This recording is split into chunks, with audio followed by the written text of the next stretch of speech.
Assalamualaikum warahmatullahi wabarakatuh. Perkenalkan, nama saya Mauludin Rahmansyah, peserta Latsar CPNS tahun 2022, Pemerintah Kabupaten Lebak, Provinsi Banten, Angkatan 48 dari kelompok 3. Saat ini, izinkan saya untuk menyampaikan learning journal mengenai apa saja yang telah saya dan kami pelajari di hari pertama pada agenda 1. Mari kita bahas. Di hari pertama ini, kami menerima materi melalui Zoom Meeting yang dipandu oleh Widya Iswara Bapak Husnul Amri SPD MSI. Dengan diawali materi pertama yaitu perkenalan tutor beserta seluruh anggota kelompok. Lalu selanjutnya kami diberikan pemaparan overview substansi materi agenda 1 secara garis besar yang disampaikan oleh tutor dengan diselingi oleh motivasi-motivasi yang membangun dari tutor kepada seluruh peserta Latsar. Kemudian adanya pendalaman agenda 1 melalui sesi tanya-jawab bersama peserta, yang dimana tutor menggali informasi melalui sudut pandang peserta dari semua studi kasus yang ada di lapangan. Selanjutnya, kami diberikan penjelasan mengenai tugas peserta, baik individu maupun kelompok, untuk kami kerjakan beberapa hari ke depan. Dan yang terakhir, sebelum kami menutup kegiatan, kami bersama-sama mengucap syukur dan berdoa karena telah diberikan kelancaran oleh Allah Subhanahu wa Ta'ala pada kegiatan di hari itu.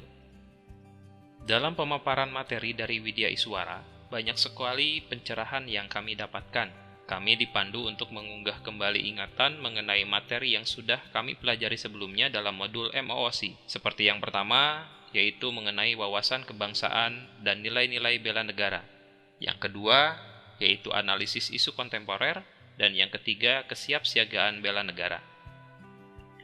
Dari pengalaman belajar yang saya dapatkan, baik saat sinkronus maupun asinkronus, ada beberapa poin yang menjadi penguat wawasan saya. Di antaranya, yang pertama, apa yang dimaksud dengan wawasan kebangsaan? Wawasan kebangsaan adalah konsepsi cara pandang yang dilandasi akan kesadaran diri sebagai warga dari suatu negara akan diri dan lingkungannya di dalam kehidupan berbangsa dan negara. Saya menyadari bahwa pentingnya menjadi warga negara Indonesia yang baik adalah senantiasa selalu memiliki sudut pandang yang baik dan berpikir positif, serta kritis akan keberagaman, kemajemukan, dan makna persatuan, serta kesatuan dalam bingkai Negara Kesatuan Republik Indonesia. Dari wawasan kebangsaan ini, akhirnya kita dapat mengetahui ada 4 konsensus dasar bangsa dan negara, yaitu yang pertama Pancasila, Undang-Undang Dasar 1945, Semboyan Bhinneka Tunggal Ika, dan yang terakhir bentuk Negara Kesatuan Republik Indonesia.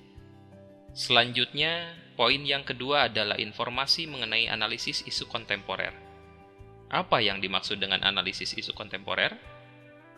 Isu kontemporer adalah suatu pokok persoalan yang sedang marak dan saat ini terjadi, sehingga solusinya juga harus mengikuti kondisi dan situasi pada saat ini.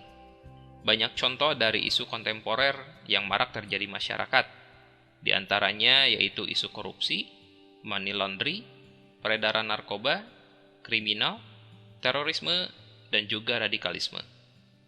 Di masa era industri 4.0, banyak sekali isu tersebut yang berkembang di masyarakat dan penanganannya pun semakin kompleks. Tidak cukup harus menggunakan metode konvensional, sehingga kita membutuhkan solusi yang inovatif sesuai dengan perkembangan informasi dan teknologi di masa kini. Bukan berarti mengesampingkan solusi yang konvensional tersebut, akan tetapi bagaimana saat kini kita harus mencari solusi yang bisa kita kembangkan dan bisa kita kolaborasikan dengan metode-metode yang berlaku di masa ini. Akhirnya, bisalah tercipta pemecahan masalah isu kontemporer yang inovatif dan cerdas. Selanjutnya di poin yang ketiga, yaitu mengenai kesiapsiagaan bela negara. Apa sih yang dimaksud dengan kesiapsiagaan bela negara? Kesiapsiagaan bela negara adalah suatu keadaan siap siaga yang dimiliki oleh seseorang, baik secara fisik, mental, maupun sosial dalam menghadapi situasi kerja yang beragam yang dilakukan berdasarkan kebulatan sikap dan tekad disertai kerelaan berkorban jiwa raga yang dilandasi oleh kecintaan terhadap NKRI berlandaskan Pancasila dan Undang-Undang Republik Indonesia tahun 1945 untuk menjaga, merawat, dan menjamin kelangsungan hidup berbangsa dan bernegara. Dari ketiga landasan berpikir tersebut, saya dapati juga poin terpenting lainnya, yaitu hubungannya dengan fungsi ASN. Di sini, kita menyadari bahwa sebagai seorang ASN, kita diwajibkan untuk memahami dan meningkatkan wawasan kebangsaan dalam konteks kehidupan berbangsa dan bernegara. Kita juga harus memahami dan mampu menganalisis berbagai macam isu-isu kontemporer yang beredar di masyarakat, serta kita wajib untuk melakukan praktik yang mencerminkan kesiapsiagaan fisik dan mental dalam kegiatan bela negara dalam kehidupan sehari-hari.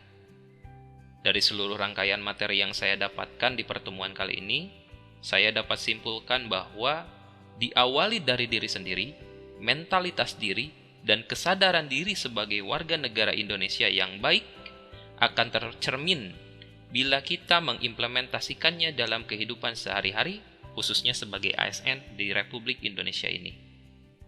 Sesuai dengan quotes dari Insinyur Soekarno, Tuhan menciptakan bangsa ini untuk maju melawan kebohongan dan kebodohan. Hanya bangsa sendirinya lah yang mampu merubah nasibnya. Terima kasih. Sampai berjumpa kembali di Learning Journal berikutnya. Assalamualaikum warahmatullahi wabarakatuh.